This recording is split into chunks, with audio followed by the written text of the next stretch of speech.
And we are live here at the AOC International Symposium at the National Harbor here in the Washington, D.C. area. Pretty interesting show. My first time that I've been at this show. Welcome. I know you were at one last week. We were normals there at AUSA as well. So I have with me here Dr. Joseph Jersey.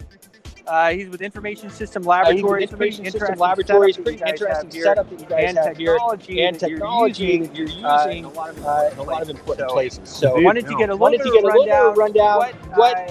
How long maybe you've been with the company, and then how long have you been coming? This is your first time here? How many years have you come? Yeah, so long history with AOC, so it's a great venue.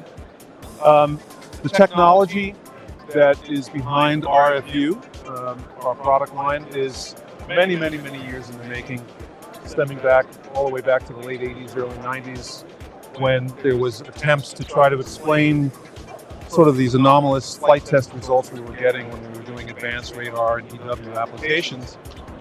And that gave genesis to some very sophisticated physics-based modeling and simulation code we now call RFU, which is applicable, especially in radio frequencies from VHF up to X and Ku band. These are the frequencies where most of the military operates its radar systems.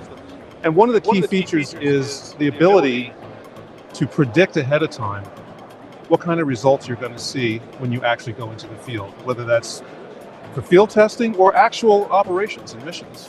This is something that hasn't existed before, with all of the physics being captured, all of the electronic warfare effects, and all of it can be done in real time, which is really something that's only been possible because of the advances in general processing, graphics processing units, GPUs, FPGAs, things like that. So it's a confluence of good math, good programming, and computer architectures that allow us to do this now, really for the first time.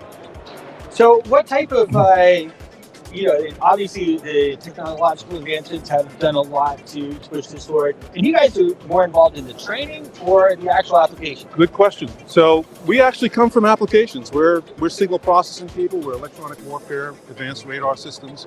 I wrote the first book on cognitive radar back in 2010. Dr. Jersey. So, we're doers, but in order to make those advances, we needed the right tools.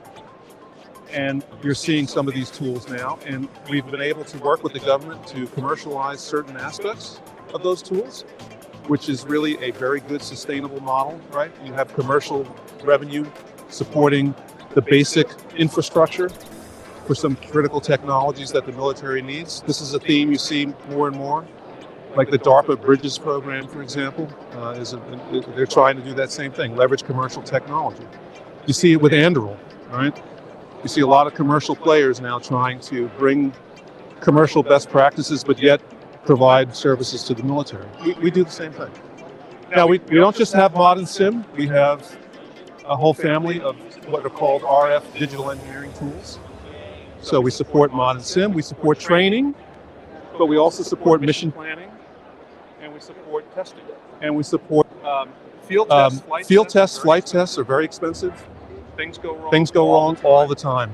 Wouldn't it be nice to do a rehearsal with the actual hardware that you're going to go fly, with all the fidelity, and capture the bugs there rather than when you're flying, right? So yeah, it's incredibly important. So, and we've had some success stories there. So I'm sure. Yeah. And where are you guys based? We're kind of spread out. We have a big office here in the DC area, and then Dayton, Ohio is another big hub. Headquarters, myself, we're based in San Diego. Nice. It doesn't suck. Well, really cool. So I know you're just down in Florida. You're here. Obviously, we're in the government contract haven here. How much of the business is commercial and how much of it is? Great question. Yeah. So, it varies from year to year, but 20, 30, 40% commercial. 50, 60% government, but that modulates, and we like it that way. Again, the right balance between commercial sustainability and government contracts. Government contracts come with their own issues, delays, funding issues, where the commercial has its own variability, but frankly is more stable, to be honest. So very cool.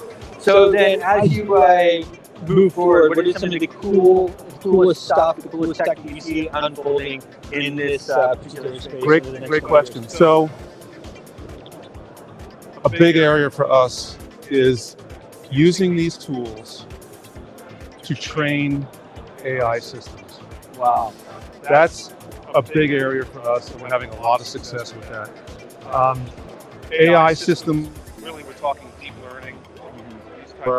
These types of systems require either lots of training data or extensive training environment in which to learn.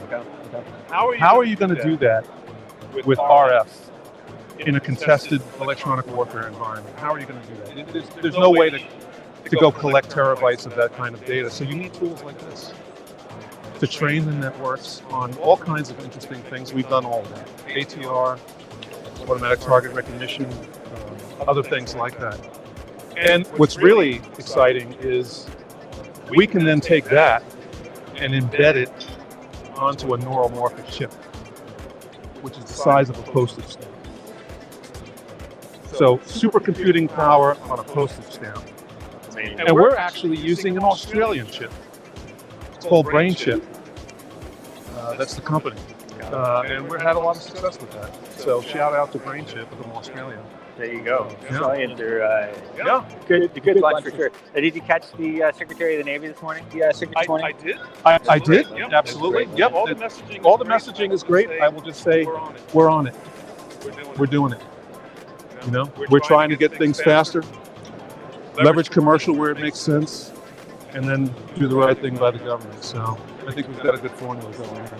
Awesome. Well, thank you so much, Dr. Gersi, for coming on. Very interesting. Thank you. Really appreciate it. Good talking with you. See you again soon. You bet. Thank you. Good question. All right. I gave you my card, and that's a wrap. Yes. This is going to be on OnlyFans. Yeah. Yes. What, Barstool? What did you say? Barstool Sports. Your head's gonna be on a Let's use a little good fake dummy. body. Get a good fake body in there. AI the shit out of it. girl with big titties. You know. Your voice is powerful. When combined with social engagement, it's a force for change. Decentralized media paired with free speech is the catalyst for an empowered world and a unified, invaluable ecosystem. Join GloalBoo.ST, become a champion of free speech, and help to reshape the future of media.